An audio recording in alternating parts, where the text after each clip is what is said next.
Hello students, let's see this question. Which of the following statements is or are correct? हमें correct बताना है, ठीक है। First में कह रहे हैं the second ionization enthalpy of oxygen element is greater than that of chlorine element.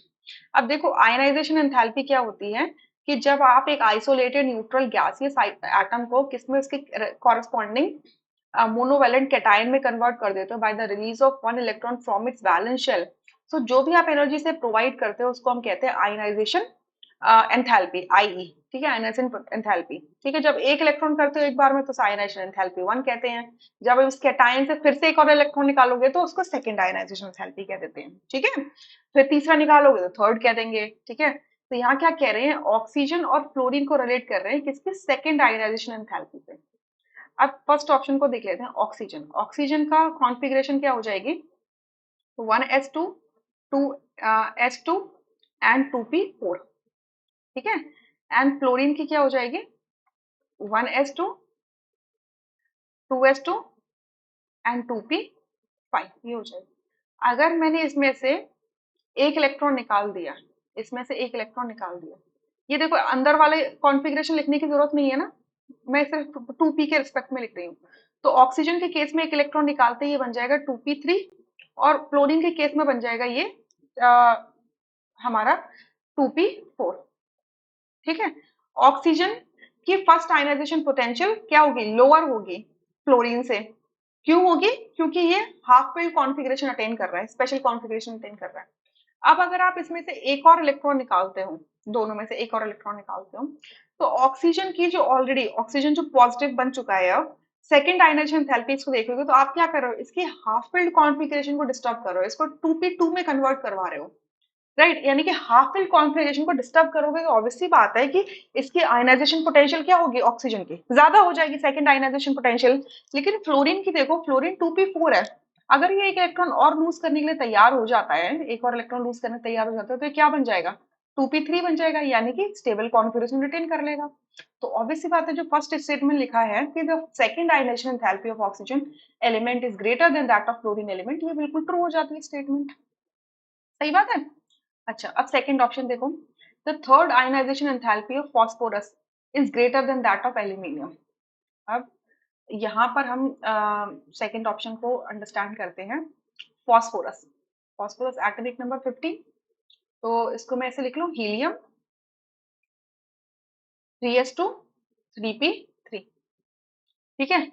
और आपका क्या हो जाएगा, एल्यूमिनियम, एल्यूमिनियम के लिए हो जाएगा helium, sorry not helium, neon, sorry neon है ये, नियन कर लो, नियन होगा, नियन 3s2 एंड 3p1, क्लियर।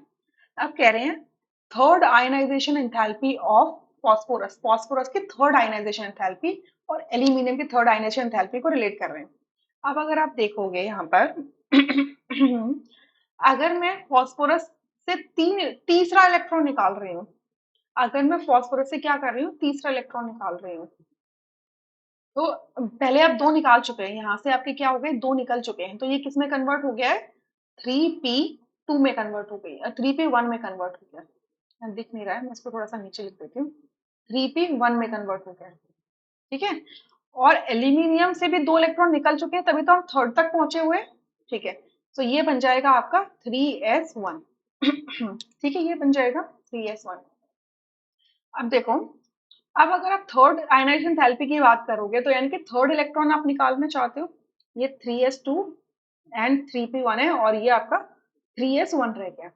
अब आप फास्फोरस के केस में क्या कर रहे हो, 3p1 से एक इलेक्ट्रॉन निकाल रहे हो, और एल्यूमिनियम के केस में 3s1 से एक इलेक्ट्रॉन निकाल रहे हो। अगर फास्फोरस से हम एक इलेक्ट्रॉन निकालते हैं तो ये किस में कन्वर्ट होगा, 3s2 एंड 3p0 में, और एल्यूमिनियम से अगर आप निकालोगे तो ये कन्वर्ट होगा 3s0 में, और यहाँ पर आपका क्या है, आपका नियॉन है, ठीक है। नियॉन है। तो एल्यूमिनियम किस में कन्वर्ट हो रहा है, तीन इलेक्ट्रॉन लूज करके एक nearest noble gas configuration attain करेगा, जबकि फास्फोरस तीन इलेक्ट्रॉन लूज करके नियरेस्ट नोबल गैस अटेन नहीं कर पा रहा है। ऑब्वियस सी बात है कि अगर फास्फोरस कोई भी स्पेशल कॉन्फ़िगरेशन अटेन नहीं कर रहा है तो ये तीन इलेक्ट्रॉन लूज इतनी इजीली नहीं करेगा, क्लियर। जबकि एल्यूमिनियम तीन इलेक्ट्रॉन लूज करके एक special configuration, nearest noble gas की कॉन्फ़िगरेशन अटेन कर लेना है, तो ऑब्वियसली बात है इजीली इलेक्ट्रॉन लूज कर देगा। तो फास्फोरस की थर्ड आयनाइजेशन पोटेंशियल क्या होगी, ग्रेटर होगी एल्यूमिनियम से। तो ये भी ट्रू है, एक तो ये रीजन है। दूसरा आप देखो, एल्यूमिनियम एंड फास्फोरस दोनों एक ही पीरियड के मेंबर है।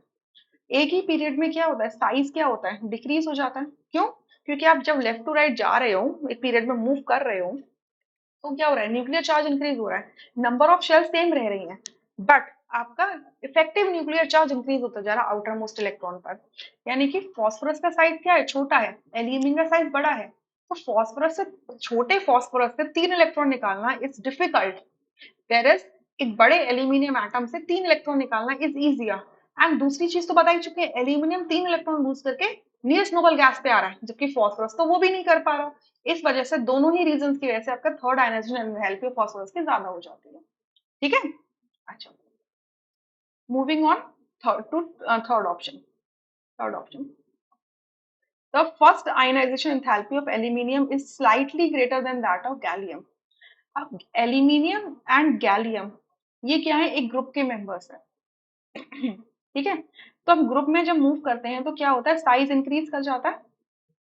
क्यों साइज क्यों इंक्रीज करेगा, क्योंकि नंबर ऑफ शेल्स इंक्रीज कर रही हैं। ठीक है, तो स्लाइटली गैलियम का साइज होगा एल्यूमिनियम से ज्यादा, स्लाइटली होगा, क्योंकि गैलियम क्या आता है, पीरियड नंबर 4 में आता है। पीरियड नंबर 4 में 3d ऑर्बिटल की फिलिंग हो जाती है, और डी ऑर्बिटल की शील्डिंग इफेक्ट इतनी अच्छी नहीं होती है। तो जितना ज्यादा साइज हम एक्सपेक्ट कर रहे थे कि गैलियम का बड़ा होगा एल्यूमिनियम से, उतना ज्यादा बड़ा नहीं होता। ठीक है, बट हाँ बड़ा तो होता है, थोड़ा सा बड़ा होता है। ठीक है, थोड़ा सा हम बड़ा मान के चलेंगे, साइज बड़ा हो गया। यानी first ionization enthalpy of aluminium is slightly greater, is slightly greater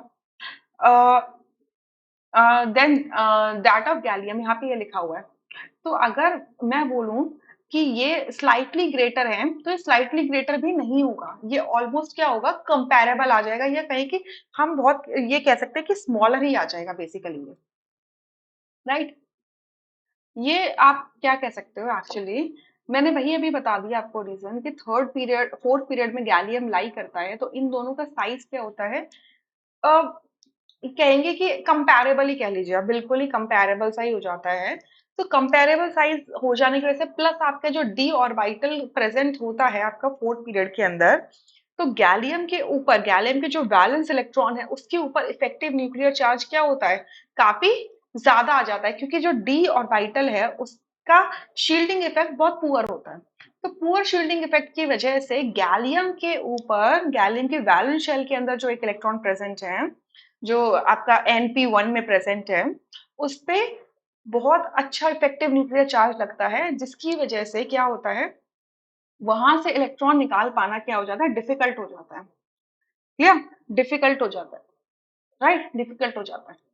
aluminium, aluminium जो क्या है, जो क्या है आपका साइज में क्या है, आपका छोटा है, साइज में छोटा है, और गैलियम जो है स्लाइटली साइज में बड़ा है।